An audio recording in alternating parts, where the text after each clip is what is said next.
So I'm out for a nice little 5 a.m. walk today.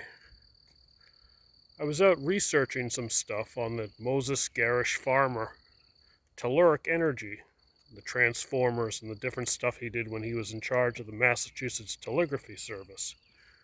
He invented duplex telegraphy and a bunch of other inventions. Like Tesla, nobody hears about him. Well, it's very odd and interesting findings. I couldn't get what I wanted on the Moses Gerrish farmer devices, so I started looking up some other stuff. Found some very interesting things. One of the popular phrases now is, if the news is fake, imagine how bad history is. And this will prove to you how bad it is. I have researched Nikola Tesla since high school. Many years now. I have never heard that the architect of Wardenclyffe Tower that Tesla had was murdered. Murdered in what was called the murder of the century by the local New York newspapers. His name was Harold White. I previously, on other research, found that the plans for Wardenclyffe were missing from his estate. None of these things mentioned that his death and the papers from his estate were due to a murder, let alone the murder of the century.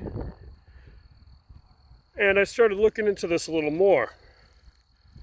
It turns out that Harold White, the architect of Wardenclyffe, Tesla's famous wireless transmission tower, had an inconvenient death that, just like Jacob Astor and President McKinley, coincided with a lot of work he was doing with Tesla. Now, when Harold White died, it was because of a local prostitute actress who was called Nesbeth. Nesbeth, according to the papers, doesn't have any J.P. Morgan connections, but I know that's bullshit just by looking at it. She was having an affair and being the mistress of Harold White. Then she gets herself married to a person who is a railroad heir. And that's very significant because Morgan was very connected to the railroads, being an oil baron. So this person is mentally unstable. She connects with him, makes him very jealous of her former boyfriend, White, and basically instigates him to kill White out of jealousy.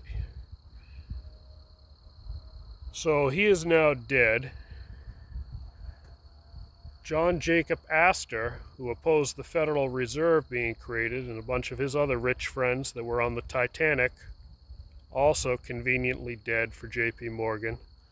And McKinley, President McKinley, who 6 hours after shaking hands with Tesla and talking about using the Niagara power generators up in Niagara Falls for wireless power transmission, 6 hours later he was killed by an anarchist assassin, who, of course, if we use our brains, we all know was under the employ of Morgan.